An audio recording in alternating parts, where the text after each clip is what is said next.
Long term SIP wealth creation అనేది ఎంతవరకు possible అవుతుంది? అసలు లాంగ్ టర్మ్‌గా డిసిప్లిన్‌గా ఇన్వెస్ట్‌మెంట్ చేస్తే ఎటువంటి ఉపయోగాలు ఉంటాయి? మనం చాలా చోట్ల చూస్తూ ఉంటాము. సో, వీటి మీద ఎటువంటి క్లారిటీ కూడా చాలా మంది దగ్గర ఉండదు. సో, కాబట్టి దీనికి సంబంధించి long term SIP wealth creation గురించి ఇవాళ మనతో మాట్లాడడానికి next gen financial solutions founder, financial expert Madhu ఉన్నారు. సో, వారి మాటల్లోనే మరింత సమాచారం అడిగి తెలుసుకుందాం. హాయ్, హలో, నమస్తే, వెల్కమ్ టు సుమన్ టీవీ. నేను మీ Rajeev Pasupuleti. So, let's start. So hi sir, నమస్తే. Hi, good morning sir. Yeah, good morning అండి. ఎలా ఉన్నారు? ఫైన్ బాగున్నాను sir. Yeah, so actually SIP అనేది చాలా మంది కూడాను చెప్తూ ఉంటారు, ఫైనాన్షియల్ ప్లానర్స్ కావచ్చు, ఎక్స్పర్ట్స్ అందరూ కూడాను వెల్త్ క్రియేషన్ అనేది రెగ్యులర్ గా చేస్తే లాంగ్ టర్మ్ లో బాగుంటుంది అని చెప్పి. కానీ మీ అకార్డింగ్ టు యూ అసలు సిప్ ని ఎలా మనం డిసిప్లిన్ గా యూజ్ చేయాలంటారు, ఏమంటారు? మ్యూచువల్ ఫండ్ ఇన్వెస్ట్మెంట్ అనేది మనం లాంగ్ టర్మ్ కోసం వాడాలని చెప్తాము. అవును. సో అసలు ఈ లాంగ్ టర్మ్ కోసమే ఎందుకు వాడాలి అనేది చాలా మందికి క్లారిటీ అనేది ఉండదు. అవును. అండ్ ఇంకొకటి ఏంటంటే మన ఇన్వెస్టర్స్ అందరికి ఏంటంటే ఈ ఐఆర్ఆర్ క్యాలిక్యులేషన్ పైన చాలా మందికి ఐడియా అనేది ఉండదు. నాకు నెట్ గా ఎంత ఇంట్రెస్ట్ వర్కౌట్ అయింది, నాకు అందులో వచ్చిన ఈల్డ్ ఎంత అనేది చాలా మందికి తెలియదు. దీని వల్లనే మార్కెట్ లో ప్రతి దాన్ని ఒకేలాగా చూస్తారు వీళ్ళు. ప్రతి ఇన్వెస్ట్మెంట్ కూడా ఒకేలాగా రిటర్న్ ఎక్స్పెక్ట్ చేస్తారు. ఇప్పుడు మీరు ఫిక్స్డ్ డిపాజిట్ లో ఒక ₹1,00,000 ఇన్వెస్ట్మెంట్ చేసిన తర్వాత వచ్చే రిటర్న్ మీరు మ్యూచువల్ ఫండ్ లో కూడా సేమ్ వేలో మీరు ఎక్స్పెక్ట్ చేశారనుకోండి, ఒక్కొక్కసారి మీకు ఫిక్స్డ్ డిపాజిటే బెటర్ అనిపిస్తుంది. ఎందుకంటే అందులో వచ్చే 6%, 7% అనేది గ్యారంటీగా యాడ్ అవుతుంది. అక్కడ గ్యారంటీగా యాడ్ అవుతుంది. 1 ఇయర్ తర్వాత 2 ఇయర్ తర్వాత అయినా 6% యాడ్ అవుతూనే ఉంటుంది. మీ ట్రెండ్ అనేది ఎప్పుడు కూడా పైకి వెళ్తూనే ఉంటుంది. బట్ మ్యూచువల్ ఫండ్ ఆ విధంగా మీరు చూడకూడదు. స్టాక్ మార్కెట్ ఎప్పుడైనా సరే రోలర్ కోస్టర్ రైడర్, అది ఎప్పుడు అప్ లోకి వెళ్తుంది, డౌన్ లోకి వెళ్తుంది. సో దీని గురించి ఎస్ఐపిలో మీరు ఒక 3 నుంచి 4 టాపిక్స్ అనేది చాలా మీరు అర్థం చేసుకోవాల్సిన అవసరం అనేది ఉంటుంది. ఎందుకంటే అందరూ ఎస్ఐపి చేస్తున్నారు, కానీ ఎస్ఐపిలో ఉన్న ఈ 3 థింగ్స్ ఏవైతే ఉన్నాయో అర్థం కాని వాళ్ళందరూ కూడా డబ్బులు పోగొట్టుకునే ఛాన్స్ అనేది ఎక్కువ ఉంటుంది, లేదా తక్కువ రిటర్న్ లో ఎగ్జిట్ అయ్యే ఛాన్స్ అనేది ఎక్కువ ఉంటుంది. సో ఆ 3 ఏంటివి అంటే, ఫస్ట్ ది అన్నిటికంటే ముఖ్యంగా మనకి రిటర్న్. ఏం రిటర్న్? Compound return. ఈ కాంపౌండ్ రిటర్న్ అనేది ఏంటనేది మనం అర్థం చేసుకోవాలి. యూనిట్ కాస్ట్ యావరేజింగ్ అనేది అర్థం చేసుకోవాలి. అండ్ అప్స్ అండ్ డౌన్స్ లో మనం ఏ విధంగా ఎంతకాలం మనం వెయిట్ చేయాలి ఎస్ఐపిలో అనేది టైం మనం అర్థం చేసుకోవాలి. సో ఇందులో అన్నిటికంటే ముఖ్యంగా కాంపౌండింగ్ రిటర్న్. సో ఈ కాంపౌండ్ రిటర్న్ అనేది మీరు స్క్రీన్ పైన చూసినట్టయితే, మీరు ఒక ₹1,00,000 కాంపౌండ్ రిటర్న్ లో మీరు ఇన్వెస్ట్మెంట్ చేస్తున్నాం అనుకుందాం. ఒకటి 6% రిటర్న్ ఇస్తుంది, ఇంకొకటి 12% రిటర్న్ ఇస్తుంది. మరి 2 కాంపౌండ్ రిటర్న్. కానీ 6% రిటర్న్ ఇచ్చే దాంట్లో మనకి అమౌంట్ అనేది డబుల్ అవడానికి 12 సంవత్సరాల టైం పడుతుంది. అదే మీకు 12% రిటర్న్ ఇచ్చే దాంట్లో చూసుకున్నట్టయితే 6 ఇయర్స్ లో డబుల్ అయిపోతుంది. సో ఈ కాంపౌండ్ రిటర్న్ అనేది ఎంత ఇస్తుంది దాన్ని బట్టి మన యొక్క ఇన్వెస్ట్మెంట్ అనేది అంత గ్రో అవుతుంది. సో అయితే చాలా మందికి తెలియని విషయం ఏంటంటే, ఇప్పుడు కాంపౌండ్ రిటర్న్ అయితే అర్థమైంది, కానీ మరి 3 సంవత్సరాలు 4 సంవత్సరాలు ఇన్వెస్ట్మెంట్ చేయమంటేనే మన వాళ్ళు, లేదండి 3 సంవత్సరాలు ఎందుకు, 6 నెలలు ఎందుకు కాదు, 3 నెలలు ఎందుకు కాదు అనే విషయం చాలా మందికి ఇంకా మైండ్ లో ఇంకా అలాగే ఉంది. మ్యూచువల్ ఫండ్ లేదా ఎస్ఐపి లాంగ్ టర్మ్ ఎందుకు అంటాము అని అంటే, మార్కెట్ లో ఉన్న ఈ టెంపరీ సిచ్యువేషన్స్ ని ఓవర్కమ్ చేయడానికి లాంగ్ టర్మ్ ని వెయిట్ చేయమని చెప్తాము. సో ఇప్పుడు ఈ లాంగ్ టర్మ్ చేసే పద్ధతిలో అంటే ఈ మార్గంలో మనకు కొన్ని రకాల ఇబ్బందులు అనేవి ఉంటాయి. ప్రతి మ్యూచువల్ ఫండ్ యాడ్ వెనుక మనకు ఒక ఏంటి జాగ్రత్త మెసేజ్ ఏం వస్తుంది ఈ రోజుల్లో, mutual funds are subject to market risk. So ఆ సబ్జెక్ట్ టు మార్కెట్ రిస్క్ అన్నారు కదా, మనం 1979 నుంచి 2024 వరకు ఉన్న ఈ మార్కెట్ లో అతి పెద్ద రిస్క్ ఏవైతే ఉన్నాయో అవి ఇప్పుడు స్క్రీన్ పైన చూపిద్దాం ఒకసారి. సో అందులో మీరు అన్నిటికంటే ముఖ్యంగా 1991 గల్ఫ్ వార్, అది ఇండియన్ ఫైనాన్షియల్ క్రైసిస్ అని కూడా అంటారు. అప్పుడు మార్కెట్ అనేది 108 రోజులు ఫాల్ లోనే ఉంది. ఎంత ఫాల్ అయింది అని అంటే 38% ఫాల్ అయిపోయింది. ఆ 38 ఫాల్ మళ్ళీ రికవర్ అవడానికి 182 రోజులు పట్టింది టైం. అంటే ఆల్మోస్ట్ 6 months టైం పట్టింది. ఎంత గెయిన్ అయింది దాని తర్వాత? 38% మనం లాస్ లోకి వెళ్ళాం కదా, 67% అనేది డబుల్, రైట్? మళ్ళీ దాని తర్వాత ఇలాంటివి ఆల్మోస్ట్ 9 కరెక్షన్స్ వచ్చినాయి. మీరు అర్షద్ మీద స్కామ్ చూసుకోవచ్చు, లేదా మీకు టెక్ బబుల్ గమ్, లేదా BJP last, FII cell of, ఇట్లాంటివన్నీ కూడా మీకు స్క్రీన్ పైన మీకు చూపిస్తున్నాను, మీరు చూసుకోవచ్చు. అన్నిటికంటే ముఖ్యంగా మనం ఎక్స్పీరియన్స్ ఏంటంటే 2020లో కోవిడ్. అవును. కోవిడ్ టైంలో కూడా మనకు మార్కెట్ -38% ఎగ్జాక్ట్లీ డౌన్ అయిపోయింది. దీనికి రికవరీ టైం 231 డేస్ పట్టింది. ఈ 231 డేస్ తర్వాత 65% అనేది మార్కెట్ గ్రో అయింది. సో ఇలాంటి 9 కరెక్షన్స్ ఉన్న తర్వాత కూడా ఈ రోజు సెన్సెక్స్ యొక్క రిటర్న్ యావరేజ్ రిటర్న్ వచ్చి 15.5% అనేది రిటర్న్ జనరేట్ చేసింది. అంటే ఇప్పుడు మనం మార్కెట్ లో భయపడద్దా అనేది దీన్ని బట్టి మీకు అర్థమవుతుంది. అంటే క్లారిటీ ఆ టైంలో మీరు ఎగ్జిట్ అవ్వద్దు అంతే తప్ప మార్కెట్ లో సబ్జెక్ట్ మార్కెట్ రిస్క్ ఎందుకు అంటున్నారంటే మీ అమౌంట్ తగ్గే ఛాన్స్ ఉంటుంది, కానీ తగ్గింది లాస్ కాదు. అది దాన్ని ఏమంటారు నోషనల్ లాస్ అంటారు మ్యూచువల్ ఫండ్ లో. నోషనల్ లాస్ అంటే మీరు విత్డ్రా చేసేంత వరకు అది లాస్ కాదు కదా, మీరు అలా ఉంచేస్తే అది పెరిగిపోతుంది. సో ఇప్పుడు మీరు ఒక 5,000 ఎస్ఐపి తీసుకోండి. ఈ ఎస్ఐపి యొక్క జర్నీని మీరు అర్థం చేసుకోవాలనుకుంటే మొదటి సంవత్సరంలో మీరు 12 ఇన్స్టాల్మెంట్లకు గాను ఒక 60,000 రూపాయలు అనేది మీరు ఇన్వెస్ట్మెంట్ అనేది చేశారు.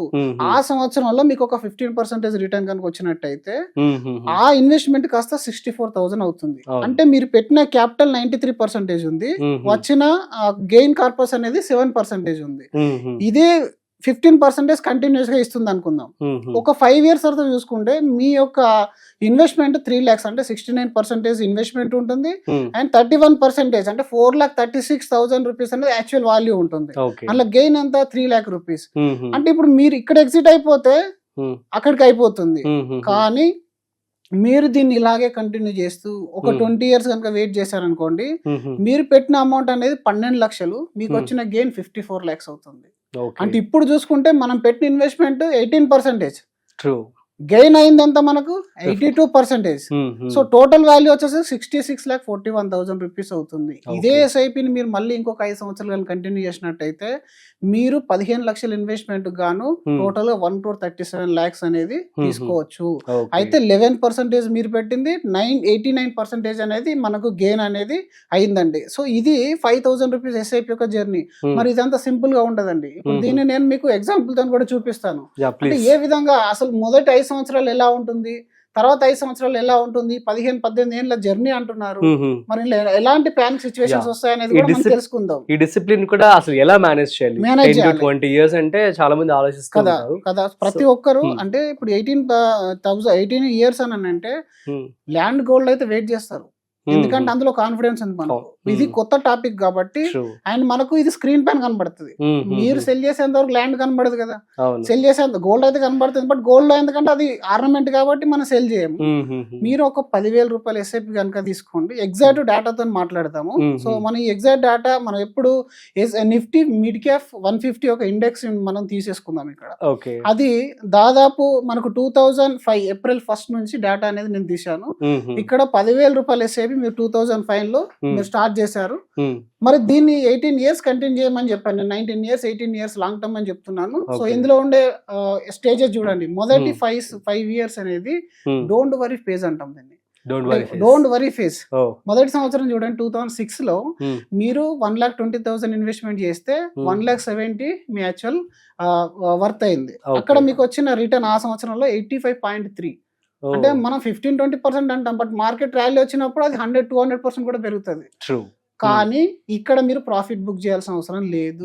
మనది ఎందుకు నెక్స్ట్ 15-20 years అని అనుకున్నాం కదా, లాంగ్ టర్మ్ వెయిట్ చేయాలి. సెకండ్ ఇయర్ లో మీకు 20.3 రిటర్న్ ఇచ్చింది. అప్పుడు మన ఇన్వెస్ట్మెంట్ 2,40,000 రూపీస్, మనకు వచ్చిన ఓవరాల్ వర్త్ అనేది 2,92,000. ఇదే మీరు కంటిన్యూ చేసుకుంటే 4th year దాకా వెళ్తే 4,80,000 రూపీస్ మనం ఇన్వెస్ట్మెంట్ చేసాం. యాక్చువల్ గా మన మైండ్ లో ఎలా ఉండాలి, first year 80, second year 20, third year మళ్ళీ 15-20 రావాలనుకుంటాం. కానీ ఆ సంవత్సరంలో -21%. ఎందుకంటే ఆ రోజు ఇంతకు ముందు చెప్పిన సిచ్యువేషన్ లో ఒక సిచ్యువేషన్ ఆల్రెడీ క్రైసిస్ వచ్చింది. ఆ క్రైసిస్ వల్ల -21% అనేది రిటర్న్ జనరేట్ అయింది. అంటే మనం పెట్టిన 4,80,000 కి బదులుగా 3,35,000 అనేది వాల్యూ అనేది అయింది ఆ రోజు. అంటే ఆ రోజు ఇంకా ప్యానిక్ స్టార్ట్ అయిపోతుంది. మరి 4 సంవత్సరాల తర్వాత కూడా ఈయన చెప్పిన సలహాతో నేను ఎస్ఐపి స్టార్ట్ చేశాను. ఈ రోజు చూస్తే మనం పెట్టిన అమౌంట్ కంటే ఇంకా 1,00,000 రూపాయలు తక్కువ కనబడుతుంది, 1,00,000 తక్కువ కనబడుతుంది అనుకుంటాం. కానీ ఇక్కడ మనం లాంగ్ టర్మ్ అని చెప్పాం కదా, ప్లస్ మార్కెట్ లో అప్స్ అండ్ డౌన్స్ కమ్మన్ అని చెప్పాం కదా. ఇప్పుడు ఇంకొక సంవత్సరం తర్వాత నెక్స్ట్ 5 years జర్నీ అనేది చూద్దాం.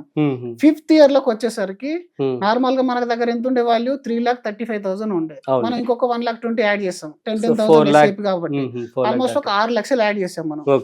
ఈ 6 లక్షలకు వర్త్ ఎంత ఉండాలి నిజానికి? -20 వెళ్ళిపోయి అందరూ ఏమనుకుంటారు, ఇదో -10 లోనో -5 లోనో ఉండి ఉంటుంది, అట్లీస్ట్ 0 అనుకుంటారు. కానీ 18.4 రిటర్న్ అనేది ఇచ్చింది. ఈ రోజు మనం దాని వర్త్ చూస్తే అంటే 5th year రోజు 2010 లో దాని వర్త్ 9,50,000.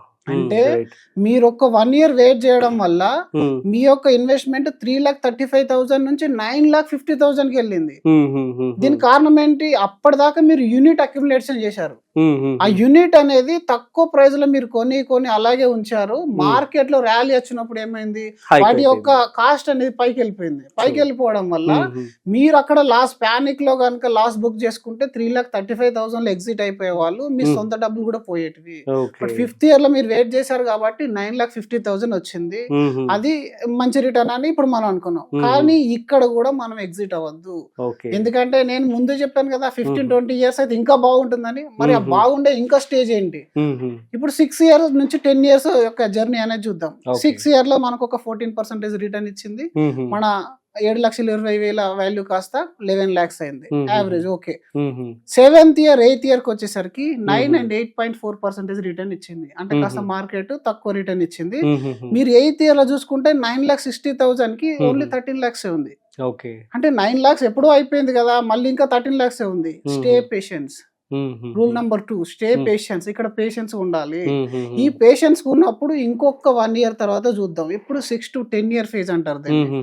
అంటే 10th year లో మీరు పెట్టిన 12 lakhs రూపీస్ కాస్త 29,40,000 రూపీస్ అయింది. అంతకుముందు సంవత్సరాల్లో 17 lakhs ఉండే మనకి, ఇప్పుడు మనకు 29 lakhs అయింది. అంటే ఆల్మోస్ట్ ఎంత అయింది? 9th and 10th year 2 సంవత్సరాల్లోనే ఆల్మోస్ట్ 70% ఆఫ్ మనకు క్యాపిటల్ అనేది గ్రో అయిపోయింది. అంటే ఎంత లాంగ్ టర్మ్ వెయిట్ చేస్తామో అంత. మరి 10th year లో మన రిటర్న్ ఎంత అంటే 17.1%. అప్పటిదాకా ఉన్న దాంట్లో 17.1. మనకి 80 కాదు, 90 కాదు, 100 కాదు, 15, 16, 17, 18 అనేది యావరేజ్ రిటర్న్ అనే చెప్తాం కదా. సో ఇది స్టే పేషెన్స్ స్టేజ్. ఇక్కడ కూడా మీరు స్టే పేషెన్స్ గానే ఉండాలి. దీని తర్వాత మీరు బియాండ్ 10 years ఇప్పుడు aim of wealth creation, wealth building phase అంటాం దీన్ని.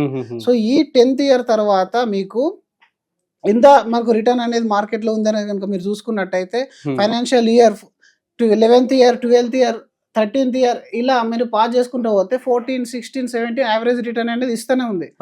ఇప్పుడు మనం ఒక 15th year క్యాలిక్యులేషన్ అనేది తీసుకుందాం. అంటే 10th year లో అయితే మంచి రిటర్న్ వచ్చింది, 29 lakhs చూపించాము. మళ్ళీ అది 11-12 year కి వచ్చారు 42, లాస్ట్ 13 year కి వచ్చారు 50 lakhs కి వచ్చింది. ఇప్పుడు ఎప్పుడైతే మీరు 2020కి వచ్చామో బ్యాడ్ ఫేజ్ మళ్ళీ వచ్చేసింది మన దగ్గరికి. 15th year మరి 15 సంవత్సరాలు ఆగాము, 15 సంవత్సరం కోవిడ్ వచ్చేసింది. మన వర్త్ అప్పటి వరకు 18 lakhs మనం ఇన్వెస్ట్మెంట్ చేసాము. మన దగ్గర 51 lakhs ఉండే అంతకుముందు సంవత్సరం వరకు. ఆ సంవత్సరంలో పెట్టిన 1,20,000 పెట్టిన తర్వాత కూడా 36 లక్షలకు వచ్చేసింది. సో ఇప్పుడు చాలా మంది మళ్ళీ పానిక్ అవుతారు. నిజానికి మన ఇన్వెస్ట్మెంట్ 18 ఇప్పటికి డబుల్ లో ఉంది. 36 lakhs. మన క్యాపిటల్ అనేది 54 నుంచి 36 వచ్చింది. ఇక్కడ మీరు మేనేజ్ చేయగలిగితే, అంటే మీరు ఎగ్జాక్ట్ గా 15 years గోల్ పెట్టుకుంటే 14th year కి ఎగ్జిట్ చేపిస్తాం మేము. దాన్ని ఈక్విటీ నుంచి డెట్ కి ఎలా మార్చేస్తాము. అప్పుడు ఇలాంటి సిచ్యువేషన్ వచ్చినా మీకు భయం ఏమి ఉండదు. బట్ మనం 15-20 years మనకి ఎప్పుడైతే టైం పెట్టుకున్నాం, ఒక 20 years SIP అనుకున్నాం, ఆ 20 year టార్గెట్ కి 15th year లో మనకు మార్కెట్ నెగిటివ్ వచ్చిందని చెప్పేసి మీరు ఎగ్జిట్ అవ్వద్దు. అక్కడ 8.7% రిటర్న్ జనరేట్ అయింది. మీరు దాన్ని అలాగే ఇంకొక 1 year కనుక కంటిన్యూ చేస్తే 16th year లో మనం పెట్టిన 19,20,000 బదులుగా 77 lakhs అనేది మనకు వెల్త్ అనేది క్రియేట్ అయింది. సో ఇక్కడ రిటర్న్ ఎంత? ఓన్లీ 15.7%. అలాగే మీరు 17th year, 18th year కనుక చూసుకున్నట్టయితే 18th year వరకు మనం 21 lakhs యాడ్ చేసాం మన జేబు నుండి. అక్కడ వర్త్ వచ్చేసరికి 99,95,000 కోటి రూపాయలు. 18 years టార్గెట్, 15 years టార్గెట్ పెట్టుకుని 20 years అని చెప్తాము. 18 years లో అయిపోయింది కదా. ఇప్పుడు హ్యాపీగా దీన్ని మీరు గోల్ కు వాడుకుంటారా, డెట్ లో మూవ్ చేసుకుంటారా, హైబ్రిడ్ లో మూవ్ చేసుకుంటారా, మీ ఇష్టం. ఓవరాల్ జర్నీలో మనకు వచ్చిన రిటర్న్ 15.1. అంటే మనకు ఈ ఫేజ్ అనేది మీరు ప్యానిక్ అవ్వకుండా ఉండాలి. ఈ ఫేజ్ లో మీకు ఏదైనా అవసరం వస్తే దాని నుంచి లోన్ తీసుకోవాలి. ఆ లోన్ మీరు SIP ఆఫ్ చేయండి, ఆఫ్ చేసి మీరు ఆ లోన్ కట్టండి కావాలంటే ఏదైనా ఎమర్జెన్సీ ఉంటే. బట్ లాంగ్ టర్మ్ అనేది ఎందుకు ఇంపార్టెంట్ అని అంటే ఎందుకని చెప్తాము. True, మీరు true. పెట్టిన 21 లక్షలు కాస్త Hmm. ₹1,00,00,000 అయింది. అవును. ఇది ఎగ్జాక్ట్లీ డేటా. మళ్ళీ ఇక్కడ మీరు ఒక విషయం గమనించాలి. ఇది నిఫ్టీ 150 మనం ఇండెక్స్ తీసుకున్నాము. ఇది కనుక ఒక మంచి స్మాల్ క్యాప్ మిడ్ క్యాప్ అయింటే అట్లీస్ట్ దాని బెంచ్ ఇంకా ఎక్కువ వచ్చేది. BTS రిటర్న్ ఇస్తుంది. అలాంటి ఫైనాన్షియల్ ప్లానర్ ఉంటే మళ్ళీ ఇంకొక 1% 2% యాడ్ చేస్తాడు దానికి.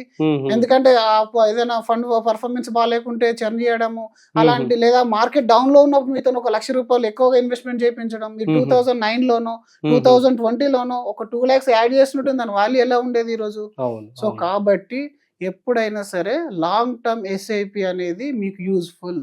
కాబట్టి లాంగ్ టర్మ్ లో మీరు టెంపరీ మార్కెట్ సిచ్యువేషన్ కి అసలు భయపడదు. ఇప్పుడు మనం అనుకున్న ₹1,00,00,000 టార్గెట్ అయితే బిలో 20 years లోపల అయిపోయింది కదా. అవును. ఇన్ని కరెక్షన్స్ వచ్చినాయి, ఇన్నిసార్లు మైనస్ వచ్చేసింది, ప్రాబ్లం ఏముంది.